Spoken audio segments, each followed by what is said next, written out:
Yo, yo, yo, this is Dorky Diggity Dave, and today we review Spider-Man Homecoming. Is the third time the charm? Yeah.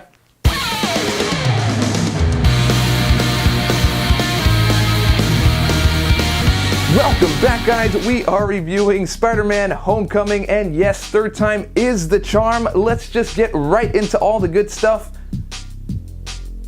Yeah. Okay, first things first, right here, this Peter Parker, this Spider-Man is probably the best of them all.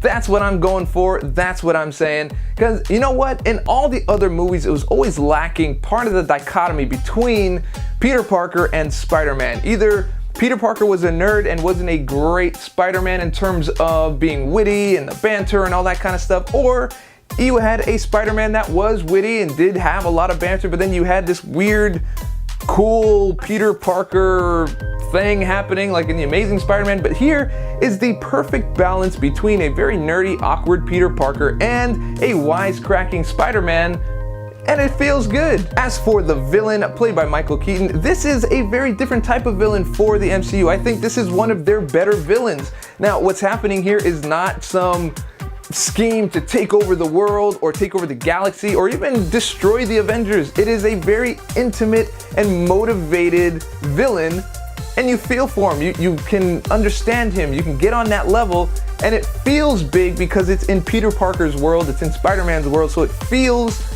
big there, but it's not. And it's good. I like that. Now, of course, Liz Allen gets her shot here as the love interest, and I just love that whole story between the two of them. The chemistry works. You believe it. There's certain things that you watch where you kind of just don't believe the relationship that's happening, and this one does very well. I like it. Did I say I like it? I say I like it a lot, but it is a lot. I do like it a lot. Cameos are good. Obviously, you have Tony Stark in the movie, you have Iron Man in the movie. If you've seen any of the trailers for this thing, it is pretty obvious that he is there. But here's the important thing. Even though Robert Downey Jr.'s, Tony Stark does carry the MCU, which is actually kind of questionable now because I really like the way Captain America's been going. Anyway, that's besides the point. He doesn't overshadow the character. Spider-Man's movie is Spider-Man's movie.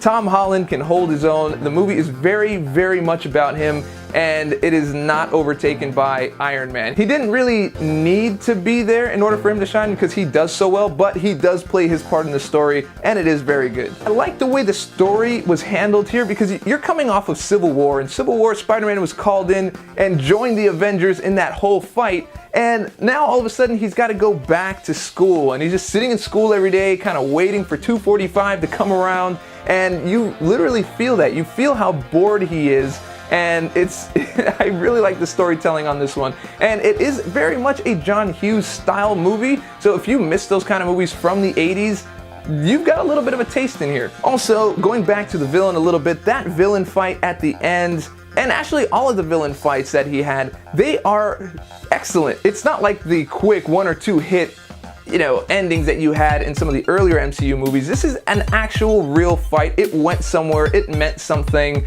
There were real stakes, and you feel it. Very well done. Now, introducing his best friend Ned. Now, that is a great part of the story. That is a great addition to the Spider-Man mythos. Now, you have a friend who is a moral compass for the most part. He's there to help guide Peter, even though he's an equal to Peter, but he's so excited about everything, and it's very, very awesome, and I hope to see lots more from that character, Ned. There's also things that they hit in the movie that just really hit home with me, because I always wondered what it would be like, living in a very flat place where there isn't a lot of buildings. Like, how would Spider-Man even work out in that area? And you know what? They kind of addressed that whole thing, and it was pretty awesome. Can I just say for a short second here about Tom Holland? Tom Holland, ooh, you would never guess in a million years had a British accent. Ever. He has Andrew Lincoln level skills, bro. He sounds like Fred Savage from Wonder Years for the most part. And he has a great, great, great Queens accent, New York accent. He nails it. So, I mean, kudos on that, man. You can't help but like that. Also, I really love how they integrated Civil War into this, also integrating the Avengers into this, also integrating previous stories. It's all in there. There's a lot of connective tissue in there. If you have stuff that you're looking for, or you are a fan looking for Easter eggs, they are everywhere. You're gonna love that. Director Jon Watts should be very, very proud. He put together an excellent film, and a film that actually requires, at least for me, repeat viewings because I want to see it again, which is always a good thing. The only real complaint I have here is it was at times a little bit fake looking, like the CGI kind of popped in and the gravity wasn't quite there, the animation maybe wasn't finished or whatever you want to call it, and it slightly takes you out of the experience for a brief and short minute. And then that's it. Verdict time, guys. I'm going with a 4.5 out of 5 on this one. It was excellent. It requires extra viewing, which I would like to go do. Very good film, very well put together, very well written. I love the story. It never really dragged at any of the points in the movie that normal movies do. I loved the villain, I loved the main, of course, and yeah, it's a good one. Get out there and see it. Now, if you already saw it, let me know what you think down in the comments below. Did you like it? Did you not like it? Am I overhyping it? Did you like the villain? Did you not like the villain? Did you like Tom Holland as the main? Did you feel that dichotomy like I was talking about earlier? Let me know. And yeah, once again, this is Dorky Diggity Dave. You just watched a review for Spider-Man Homecoming. I hope that you did like the movie and that you commented below and let me know about it. So if you liked the video, and I hope that you did, go ahead and click subscribe, click like, leave a comment, share with your friends, share with your mama. All that stuff helps me out. And remember, stay dorky, and I'll catch you on the flip.